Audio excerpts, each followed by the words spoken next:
Yes? Mr. Dwyer, please. What about him? Mr. Theodore Dwyer? Teddy. Ted? Teddy. All right. My name is Mrs. Fincher, Mr. Dwyer. Good.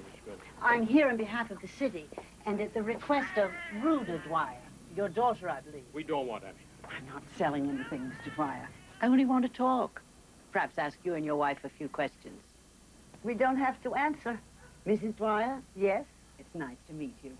It's true, you don't have to see me. Of course, my report would have to indicate that you were uncommunicative. Well, that's untrue. We can talk. Thank you, Mr. Dwyer. You won't regret it. Oh, wait a minute. That isn't what I meant.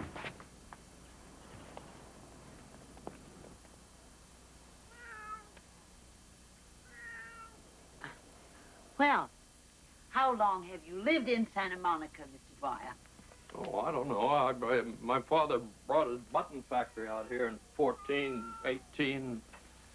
It was 18. Something like that. I see. And you've been here ever since? Except for trips. And your age, Mr. Dwyer? Teddy and I were born a day apart in April at the turn of the century.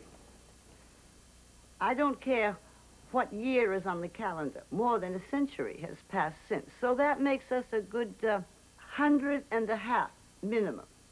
All right, Mrs. Dwyer. And your first name is what? Minerva? Miniature. Well, that's an unusual name.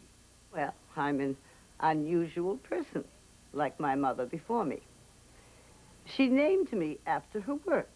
She made miniatures, rooms and tiny houses with one side made of glass. They're collector's items today, worth a fortune, as are my dolls. I have a chest full of them in the other room. I don't suppose you'd like to see them? Well, yes, actually, I would. Really? Well, then please follow me.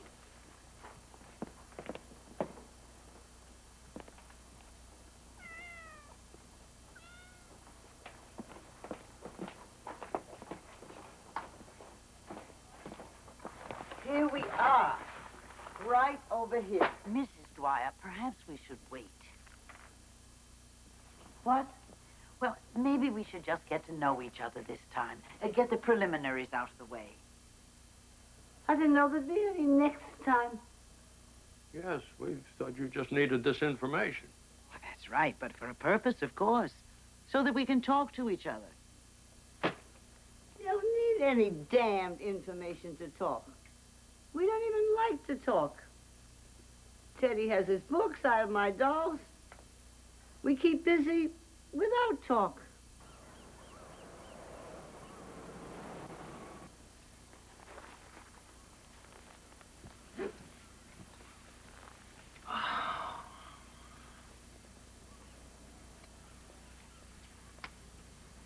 And do you read all these books, Mr. Dwyer? Only the poetry.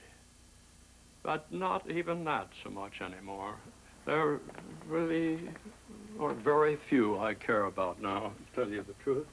Then why keep the others around like this? Well, I like knowing they're here. And besides, they serve purposes, practical ones. For instance, here we have, this is a desk, supported entirely by poetry. We pay our bills here.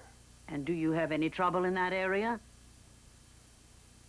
Oh, well, once I tried to pull the collected frost out. I thought the desk would hold up without it.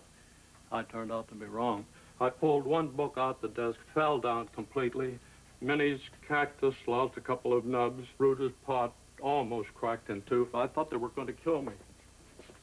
Teddy, she means trouble with the bills. Teddy still gets dividends from his father's button factory, and there's the Social Security. We could live off that if we wanted to. You can see that we're modest people. And also, there's the money from my store. I sold it for plenty. Then the answer is no problems. None with bills. Then why is it you haven't paid your property taxes this year, Mrs. Dwyer? Or your utilities for the past 3 months? Well, what do you mean? We pay our bills. Minnie writes out the checks over in my desk there. See for yourself. Mrs. Dwyer? Mrs. Dwyer. It's none of your business. But I'm afraid it is. I take it you are unaware of this, Mr. Dwyer. Unaware of what? What's she talking about, Minnie? Apparently, Mrs. Dwyer hasn't been mindful of some of her responsibilities. Then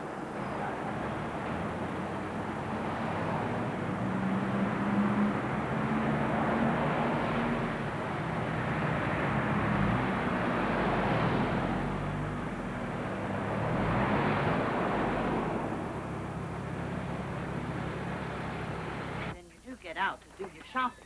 We go everywhere in it. Still enjoy a good drive. Always did. Here, you can see your reflection. My. And do you enjoy these drives too, Mrs. Dwyer? Yes. Then there are no particular troubles which keep you in? None worth mentioning. None? None. Then excuse me, why is it you want to kill yourselves?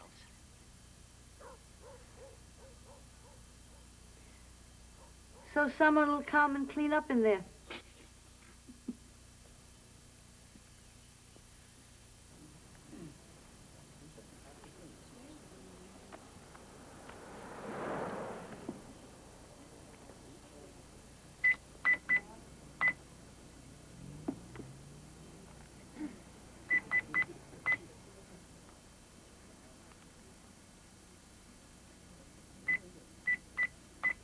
Mr. Dwyer, you have your daughter, your books, your home. There are certainly places you could go. I'd rather be dead. You don't mean that, Mr. Dwyer. And you don't understand. We just want to be together. Nothing more, nothing less. Mr. Dwyer, I hope I can prevail upon you to change your mind in this matter. You're obviously a man of sensibility. Perhaps in one of your books.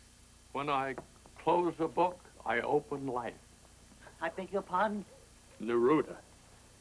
He says, send books back to their shelves. I'm going down into the street. I agree, but who, may I ask, is Neruda? Who is Neruda?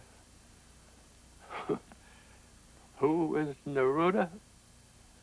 Well, my daughter's namesake, for one. A great poet, won the Nobel Prize, had a desk not unlike mine. An army trampled it just before he died. I still travel with him daily. I see. Well, I'll include him in my report. Good, good. I always like it when I think I've spread the word. And I'm afraid I will be back. Just you try. You'll find out the meaning of the word. And what word is that, Mrs. Dwyer? Afraid. The spider book, in which thought has laid poisonous wires to trap the juvenile and circling fly. Neruda. Mrs. Dwyer, I have a responsibility now in this matter. We'll stick Bobby De Niro on you. You saw him in the backyard, you know. It's just a question of telling him what to do. Yes, of course. Please, think this over. I would like to be your friend. He'll scratch your eyes out. He protects us. You'll be hearing from me. Chino! Chino! Chino!